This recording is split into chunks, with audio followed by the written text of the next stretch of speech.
எல்லோருக்கும் வணக்கம். தையல் நாயகியின் ஆன்மீக குறிப்புகளும் என்கிற யூடியூப் சேனலுக்கு உங்களை அன்போடு வரவேற்கின்றேன்.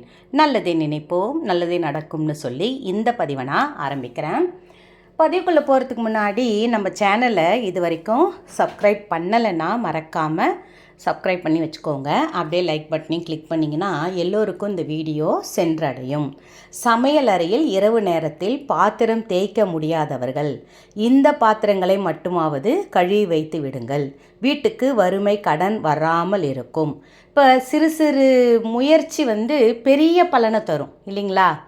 அந்த மாதிரி நம்ம வீட்டில் இந்த விஷயம் ஆமாம், அம்மா சொல்கிறது கரெக்டு தான், நம்ம இதை மட்டும் பின்பற்றி பார்ப்போம். நம்ம எவ்வளோ பூஜை பண்ணுறோம், சாமி கோவிலுக்கு போகிறோம், பணப்பற்றாக்குறை என்பது இருந்துக்கிட்டே இருக்குது. 5 தேதி ஆனால் காசு பத்த மாட்டேங்குது.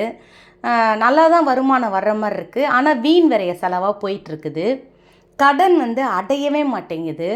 ஏன் இந்த கடன் அடைய மாட்டுது அப்படின்ற விஷயத்துக்கு எல்லாமே நம்மளுடைய வீடு என்பது நிலைவாசல். எப்படி நம்ம நிலைவாசலை எந்த மாதிரி தாண்டி காலை வச்சு, ஏன்னா மகாலட்சுமி வாசம் பண்ணுறான்னு முழு நம்பிக்கை இருக்குது நமக்கு. அதனால தான் கோவில்லையும் நம்ம வாசலில் நிலைவாசல் அந்த வாசலை தாண்டி காலை வைப்போம். முடியாதவங்க கூட ரொம்ப தத்தி தவளித்து காலை வலது காலை எடுத்து உள்ளே வைப்பாங்க. எப்போவுமே வீட்டுக்குள்ளே நுழையும் போது வலது காலை வச்சு உள்ளே வாங்க. எப்போவுமே முத மருமக வரும்போது தான் கிடையாது, எப்போவுமே மங்களகரமான விஷயங்கள் நம்ம செஞ்சுக்கிட்டு இருக்கும் போது நம்ம வீட்டுக்கு நல்ல ஒரு எப்படி சொல்கிறது, நல்ல அதிர்வலையை உண்டு பண்ணும் அது. சரி, இப்போ அதே மாதிரி பூஜை அறையை அடுத்த பூஜை அறை நம்ம ரொம்ப அழகாக கவனித்து ரொம்ப பார்த்துப்போம். அடுத்தது சமையல் அறையில் பாத்திரம் விளக்க ஆள் வச்சுருக்குறோமா, அவங்க மறுநாள் காலையில் தான் கழுவுவாங்க, நான் நைட்டு அப்படியே வச்சுடுவோம் அப்படின்றவங்க கூட இந்த ஒரு விஷயத்தை நீங்கள் செஞ்சுட்டு, இந்த ஒன்றும் இல்லை, ஒரு சில பாத்திரம் தான், நான் உங்களை எல்லாத்தையும் கழுவுங்கன்னு சொல்ல மாட்டேன். ஏன்னா முடியாதவங்க இருப்பாங்க, இரவு நேரத்தில் தண்ணியில் கை வச்சா தும்பல் வரவங்க இருப்பாங்க, இரவு நேரத்தில் தண்ணியில் கை வச்சாக்கா திடீர்னு ஒரு மாதிரி உடம்பு சரியில்லாமல் சளி பிடிக்கிற மாதிரிலாம் இருக்கிறவங்க இருக்கிறாங்க.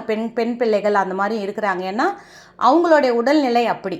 அடுத்து பார்த்திங்கன்னா பணியாட்கள் வச்சுருக்கோம். காலையில் எழுந்து நான் சமையல் செஞ்சுட்டு வேலைக்கு தாம்மா போக முடியுது, என்னால் பாத்திரம் விளக்க முடியலம்மா அப்படின்றவங்களுக்கும் இந்த ஒரு விஷயத்தை மட்டும் நீங்கள் செஞ்சுருங்க. என்னென்னா, நம்ம இந்த டீ போட்டு டீ குடிக்கிறோம், இல்லை காஃபி குடிக்கிறோம், ஏதோ ஹார்லிக்ஸு கஞ்சி ஏதோ ஒன்றும் அந்த டம்ளரில் குடிக்கிறோன்னு வச்சுக்கோங்களேன். அந்த டம்ளரை எச்சிலோட அப்படியே எடுத்துகிட்டு போய் சிங்கில் போடாதீங்க.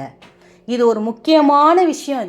இதை நிறைய பேர் இதை நீங்கள் கடைப்பிடிக்கிறது இல்லைன்னு தெரியும். நான் அந்த வீடியோவை நீங்கள் கேட்ட உடனே சொல்லுவீங்க பாருங்கள், போட்டுடுறது. அதை ஒரு அலசிட்டு அந்த எச்சில் அந்த டம்ளரை கழுவிட்டு, எது குடிச்சிருந்தாலும் இல்லை ஸ்பூனால் சாப்பிட்ருந்தாலும் அதை ஒரு கழுவிட்டு வச்சு பாருங்கள். சரிங்களா? அடுத்தது இன்னொன்று என்னென்னா, சாப்பிட்ட தட்டு, நம்ம சாப்பிட்ட எச்சில் தட்டு. இப்போ நீங்கள் பாத்திரம் விளக்குறது, குக்கர் வைக்கிறோம், வானலில் குழம்பு கொதிக்க வைக்கிறோம், குக்கரில் சாதம் வேக வைக்கிறோம், பெரிய பெரிய பாத்திரங்கள்லாம் யூஸ் பண்ணுறோம். அப்படின்னும் போது அது இருந்தால் கூட பரவாயில்ல, அதை கூட என்ன பண்ணணும், காய விடக்கூடாது. எப்போவுமே நம்ம வீட்டு பாட்டிகள்லாம், நம்மளுடைய அம்மாங்கள்லாம் நீங்கள் பார்த்துருப்பீங்க, கவனிச்சிருப்பீங்க, சாதம் வடித்து விட்ட உடனே அந்த தட்டை எடுத்து அந்த சாதத்தில் இருக்கிற அந்த தட்டில் இருக்கிற சாதத்தை எல்லாம் வழித்து அதில் விட்டுட்டு அந்த பாத்திரத்தை தொட்டு வணங்குவோம். அந்த சாதம் வடித்து நிமித்தனோடனே அந்த பாத்திரத்தை அன்னபூர்ணி தாய் அங்கே இருக்கிறதா நினச்சி நம்ம தொட்டு வணங்குறது உண்டு. ஓகேங்களா? அந்த மாதிரி அதில் தண்ணி தெளித்து, நல்லா தளராக தண்ணி தெளித்து வச்சுருங்க.